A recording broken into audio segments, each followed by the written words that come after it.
My name's Karen Nielsen, and I'm 15 years old. I'm tall, and I have short red hair and green eyes. I live in Seattle, Washington. It's a wonderful green city, and I love it. I live with my parents and my dog Tex in a yellow house with a lovely garden. Tex is a big brown dog, and he's 3 years old. I have a lot of fun playing with him. In my free time, I like playing volleyball, going rock climbing, and listening to music. I have a big music collection, and I love listening to music with my friends. I also like reading science fiction books. My story begins in August, a month before school started. My parents and I were having breakfast in the kitchen, and we were watching the local news on the television. Suddenly, the newsreader said, "Alien alert! Early this morning, there was a report of an unidentified flying object near the Cascade Mountains, east of Seattle. 2 tourists saw a UFO in the sky above them. They said it was gray and round. They also said it didn't make any noise. Later this morning, a high school teacher saw the same UFO flying above her house. The Seattle police are investigating." "Wow," I said. "An alien spaceship here in Seattle. This is exciting." Do you believe it? Asked my mom. Who knows? I don't think we're alone in this big universe. Said my dad. The Earth is only a small planet, you know. I started thinking about aliens and went to the library to look at some books about UFOs. That evening, all the newspapers had "Alien Alert" on their front pages. A month later, I went back to high school. This is my 2nd year at Washington High School, and I like it a lot. When I finish school and university, I want to become a chemist. On the way to school, I met my best friend and classmate, Barbara Reynolds. She is a tall, pretty girl. She lives near my house, and we always walk to school together. She is Afro-American and one of the best students at our school. She wants to become a doctor. Basketball is her sport, and she plays on the girls' basketball team. Like myself, she also enjoys listening to music. We have some new teachers this year, said Barbara happily. I hope they're all men and cute. Me too. We need something new and interesting in our lives, I said, laughing. Barbara and I like talking about boys and clothes. It is fun. Did you buy any new clothes for school? She asked.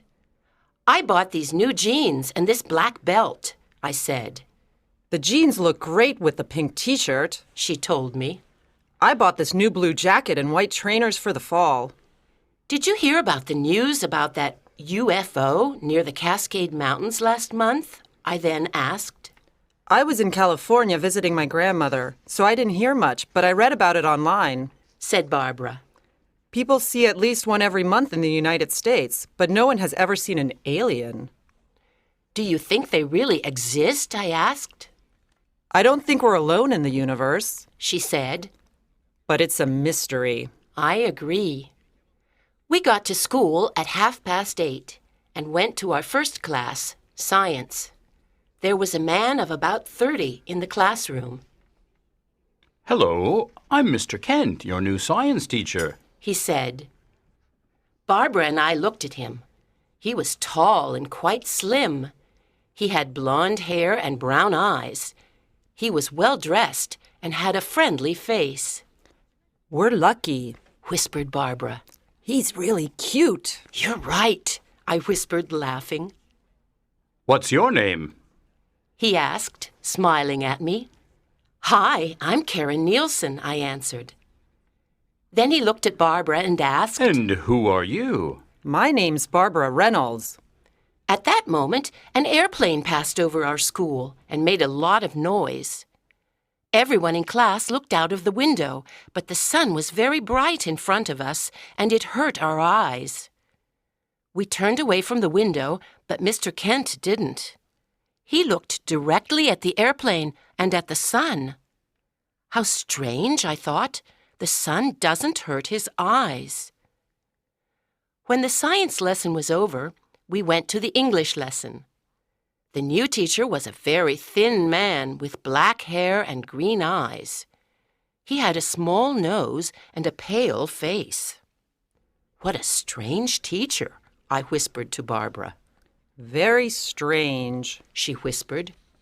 The new teacher didn't smile and spoke slowly and coldly to the class. My name is Mr. Wilkinson, and I'm your new English teacher. I don't want any talking in class. This year we're going to study William Shakespeare and other great writers. Ugh, how boring, said two boys who were sitting at the back of the class. Stop that now, said Mr. Wilkinson. Now open your literature books at page 5. His voice was strange. He sounded like a robot. Barbara touched my arm and whispered, He's terrible. How are we going to survive this class? I looked at her and whispered back, I have absolutely no idea. Everyone at school had lunch at 12:30 in the cafeteria. I always had lunch with Barbara and Walter Andrews, a 16-year-old boy. He was tall and had dark brown hair and dark eyes, and I liked him. He was a quiet boy and didn't have many friends. His favorite subjects were math and science, and he liked computers a lot. His parents were divorced, and he lived with his father and his cat, Tootsie. He was often lonely because he never saw his mother, and his father was always at work. He loved Tootsie and spent a lot of time with her. What do you think of our new teachers? I asked Barbara and Walter. Well, I think Mr. Kent is really cute. He's friendly, too, said Barbara. But did you see the way he looked at the airplane? The sun didn't hurt his eyes, said Walter. Did you hear Mr. Wilkinson's voice? I asked. He talks like a robot. His voice is so cold. And he's unfriendly, said Barbara. Hey, look over there. Look at what he's drinking, whispered Walter. We all looked at Mr. Wilkinson, who was sitting by himself in a corner of the cafeteria. He had a strange lunch. There was a glass of green juice in front of him, and on the table there were some black pills. He put 2 of them into the glass, and the green juice started to make bubbles. Then suddenly it changed color and became red. Mr. Wilkinson took the glass and slowly drank the mysterious red juice. We looked at each other nervously, but then started laughing. How can he drink that? I said. Perhaps it's a new diet, said Barbara. And that's why he's so thin. I don't think so, Walter said. There's something strange about our English teacher, I said. The next morning, during the English lesson, Mr. Wilkins started asking us some personal questions. Andrews, Walter Andrews, said Mr. Wilkinson. Tell me something about yourself. Walter was surprised because teachers didn't usually ask personal questions. Well, I like computers, and my hobby is astronomy, he said. I have a small telescope, and I like looking at the stars. I have a pet called Tootsie. She's a black and white cat. Good. You have an interesting hobby. Thank you, Walter, said Mr. Wilkinson. He then asked other students about their life and hobbies. I thought, perhaps he wants to know more about us. How strange. Then I looked at him carefully and I noticed something. His eyes were not green anymore. They were a different color today. I suddenly had an idea. I put up my hand and asked, May I go to the bathroom, please? Yes, of course, Mr. Wilkinson answered. As I walked towards the door, I looked at his eyes again. I was right. They were blue.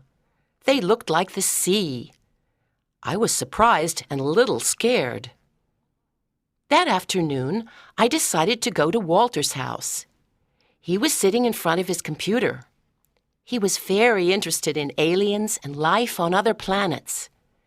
There were posters of the solar system and the constellations on the wall of his room. "Did you hear about the alien alert last month?" I asked. Yeah, in the Cascade Mountains, right near Seattle, said Walter. The news was exciting, but the police and the newspapers never tell us the truth. I'm sure there are UFOs and aliens in the universe. "What are you looking at now?" I asked. I'm on the internet, on the International Space Club site, he said excitedly. Listen to this, Karen. Something very important is happening. A comet is passing through the Virgo constellation. When a comet and a constellation meet, aliens can travel to our planet. Everything is right for intergalactic voyages. "What are intergalactic voyages?" I asked. They're when you can travel from one galaxy to another, Walter said. They can take place only at special times. For example, when a constellation and a comet meet.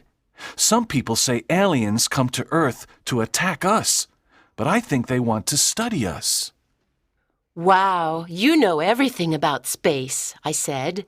I love space, said Walter, smiling. I want to become an astronaut.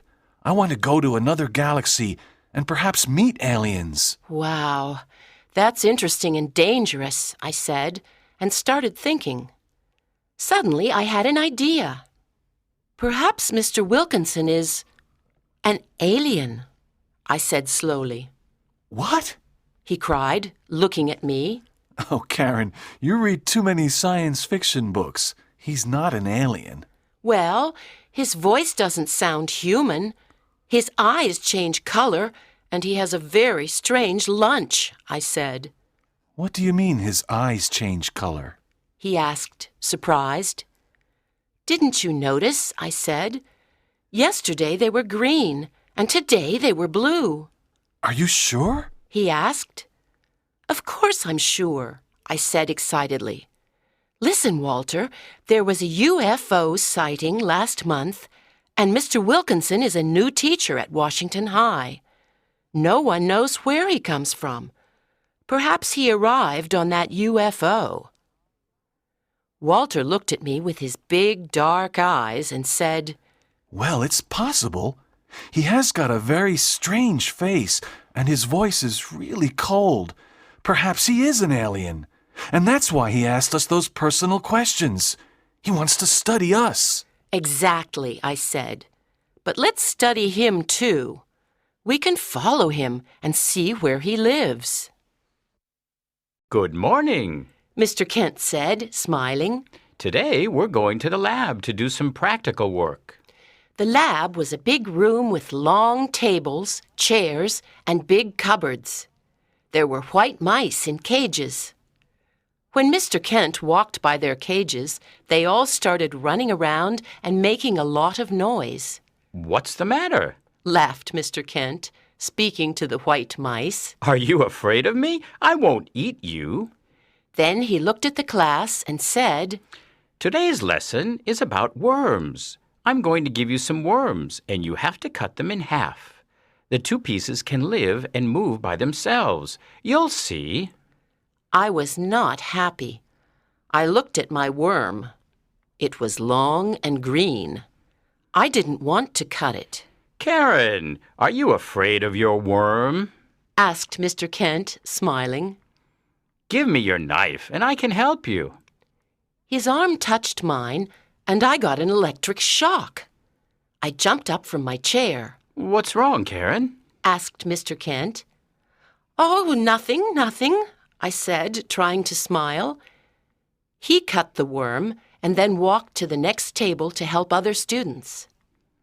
I wrote a note to Walter and told him about the electric shock. "Walter," I whispered. He turned around and I gave him the note. Walter and Karen, what are you doing? Asked Mr. Kent. What do you have in your hand, Walter? His voice scared me. Walter and I were in big trouble with the teacher. Nothing, said Walter. Please pay attention, said Mr. Kent. Next time, you'll have to give me the note. I'm sorry, Mr. Kent, said Walter. When the science lesson was over, Mr. Kent called me to his desk.